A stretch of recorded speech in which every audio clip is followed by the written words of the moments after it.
साईं मुंहिंजा अहसान कजे त कंहिं ते कजे, जे भलाई कजे त कंहिंसां कजे।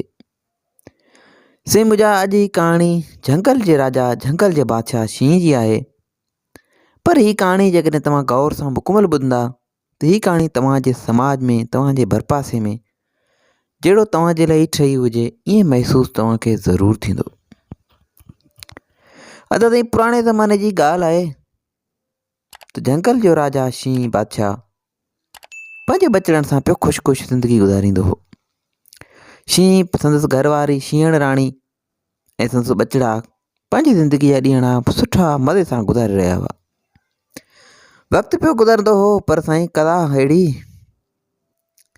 अहिड़ी थी जो ओचितो हिकु ॾींहुं शींहण वीचारी गुज़ारे वई।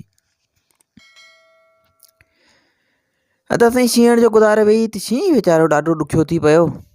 खेसि उन ई ॻणती अची वारायो त हाणे संदसि खीर प्याग बचनि जो छा थींदो। प्यारा साथियो, बचड़ा त सभु कंहिंखे प्यारा हूंदा आहिनि, सो अलाह न करे कंहिंखे अहिड़ा ॾुखिया ॾींहं ॾिसणा पवनि। पर यतीमनि खे ई ख़बर हूंदी आहे त माउ पीउ जो छपर छांव ऐं उन्हनि जो हथु छा हूंदो आहे। सो साईं पाण हलूं था पंहिंजी कहाणी ॾांहुं। सो शींहं खे अची ॻणती वारायो त मुंहिंजे खीर प्याग बचड़नि जो छा थींदो जेकॾहिं खेनि खीर न मिलंदो त हू बुख में पाह थी मरी वेंदा। साईं शींहं झंग जो बादशाह पर ॾाढे फिकर में पइजी वियो ऐं नेठि घणी सोच वीचार खां पोइ हिकु रित संदसि दिमाग़ में अची वई ऐं सोचाईं त झंग जो बादशाह त हुई आहियां, छो न पंहिंजे अवाम जी हिन वेल मदद वठां। सो साईं मुंहिंजा शींहं बादशाह हुकम ॾिनो त झंग में जेका बि नई बकरी वियामे, जेका बकरी नई वियाक आहे ऐं जजो खीर अथसि तंहिंखे हाणे मुंहिंजे अॻियां हाज़ुर कयो वञे। साईं बादशाह झंगल जो बादशाह सो तंहिंजो साईं हुकुम मिलण जी देरि हुई। यकदमि हिकु पहिरियात बकरी जंहिंखे थणनि में खीर बि जाम हो तंहिंखे शींहं जे साम्हूं पेश कयो वियो ऐं उनखे शींहं वटि वठी आया।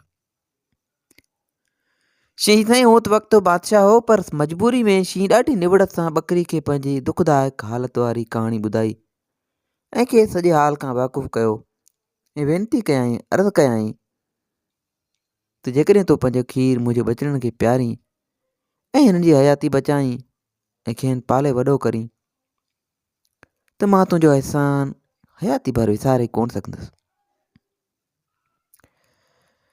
साईं बकरी राति वीचारी सो शींहं खे इनकार बि कीअं करे, सो ख़ुशी ख़ुशी बकरी रज़ामंदी ॾेखारी। पोइ त शींहं बादशाह वधीक चयो, ए बकरी मुंहिंजा बचा जॾहिं वधी वॾा थियनि ऐं पाण मुरादो हलणु चलणु ऐं शिकार करणु जहिड़ा थियनि त पोइ तूं भल वापसि मोटी वञिजांइ, छाकाणि जो मतां हू तुंहिंजो पूरो क़दुरु न कनि या अणबंगाई ॾेखारीनि, का गड़बड़ कनि, का अणगाई ॾेखारीनि जो मूंखे पशेमान थियणो पए।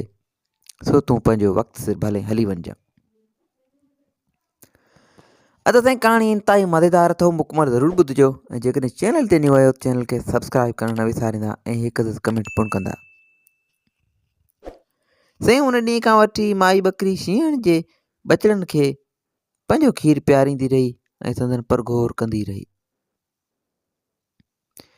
हू साईं बकरी वीचारी शींहनि जे बचनि जो एतिरो त ख़्यालु रखंदी हुई जो पाण वेही ज़ईफ़ थींदी पर कॾहिं बि का शिकायत कान कयई, बल्कि फ़र्ज़ ते पुख़्ती रही ऐं पंहिंजो फ़र्ज़ु निभाईंदी रही। साईं मुंहिंजा नेठि उहो ॾींहुं आयो त शींहं जा बचड़ा मची मुड़ुस थी पिया ऐं हलणु फिरणु ऐं शिकार जे लाइक़ु थिया। शींहं जा बचड़ा साईं शिकार करण जहिड़ा थिया तॾहिं बकरी लंघी शींहं वटि आई ऐं मोकिलाईंदे शींहं खे चयईं, अदा शींहं, ओ मुंहिंजा बादशाह, हाणे मुंहिंजो फ़र्ज़ु अची पूरो थियो आहे। अव्हां जा बचा हाणे लाइक़ु थिया आहिनि ऐं पंहिंजो पाण हाणे हली फिरी सघंदा ऐं पंहिंजो पाण खे पाले पिणु सघंदा। हाणे जे मूंखे दिलि सां इजाज़त ॾियो त मां मोटी पंहिंजे माॻु वञा। पोइ त साईं शींहं राजा संदसि वॾियूं महिरबानियूं मञियूं ऐं बेहदि ख़ुशि पूर्ण थींदे चयईं, ख़ुशि थींदे चयईं सो तूं मूं ते ॾाढा वड़ कया आहिनि, जेकी खपई सो भली घुरी वठि। बकरी न्यास निवड़त सां वराणियो, "हे जंगल जा राजा, अव्हां जेकी सची दिलि सां मुंहिंजो क़दुरु कयो आहे सो ई मुंहिंजे लाइ तमामु घणो आहे। उहो मुंहिंजे लाइ सभ खां वधीक इनाम आहे। ॿी कंहिं बि शइ जी मूंखे तलब कान आहे। साईं पोइ बि शींहुं माई बकरी जा हज़ार शुकराना मञिया ऐं खेसि सुखड़ियूं पाखड़ियूं ॾेई घर ॾांहुं इज़त सां रवानो कयो। बकरी जी अहिड़ी भलाई जी ख़बर सारे जंगल में बाहि वांगुरु फैलिजी वई। सभई जानवर बकरी जी साराह जा डुक भरण लॻा। साईं जॾहिं बकरी जी घणी साराह थी त इन ई जंगल में बग पखी जो हिकु जोड़ो पुटु रहंदो हो, त उन्हनि ताईं बि उहा ॻाल्हि वञी पहुती। बकरी जी ॻाल्हि ॿुधी खेनि बि ख़्यालु थियो त हू बि जेकर बकरी वांगुरु अहिड़ा भलाई जा कमु कनि त संदन बि नालो मशहूरु थी वेंदो। साईं उन्हनि खे इहो अची शौक़ु जाॻियो त असां बि नेकी ऐं भलाई जो कमु करियूं। सो इतफ़ाक़ अहिड़ो थियो जो हिकु ॾींहुं खेनि अहिड़े सुठे कमु करण जो मौक़ो मिली वियो। थियो हीअं जो ओचितो हिननि जी नज़र हिकु कुएं ते पई जो तलाउ में ॿुॾी रहियो हो। बग पखी साईं डोड़ी वञी कुएं खे पंहिंजी चूम में झलियो ऐं सलामती सां अची खेसि किनारे ते पहुचायईं ऐं किनारे भेड़ो कयईंसि। कुओं जो सीउ में पाणी में सटिजी वियो, सो खेसि गर्मी ॾियण लाइ खेसि खणी पंहिंजे परनि हेठां लिकायईं त कुझु सामत में अचे। कुओं साईं जॾहिं परनि में गरम थियो ऐं कुझु सांत में आयो त लूह ॾेई बग पखी जे हेठां निकिरी उथी भॻो। बग कुएं खे अञा बि वधीक आराम ॾियण जे लिहाज़ खां पकिड़े वरितो। बग सोचियो त आउं खेसि अञा वधीक गरम करियां जीअं हुनजी सिहत बहितर थिए ऐं हू पोइ सुठे नमूने सां हली फिरी सघे ऐं भले वञे। पर साईं थियो अहिड़ो इतफ़ाक़ जो जीअं ई बग पखी पंहिंजा पर खोलिया त ॾिठाई त जिन खे खंभनि में हुन कुएं खे लिकाए आराम ॾियारियो हो से त टुकिया पिया आहिनि, यानी कुएं उन्हनि खे कतरे छॾियो हो। साईं कुएं बग पखी जे परनि खे ई कटे छॾियो हो। सो हींअर बग पखी उॾामण बि ॾुखियो थी पियो बग पखी लाइ। हींअर संस उॾामण बि ॾुखियो थी पियो हो।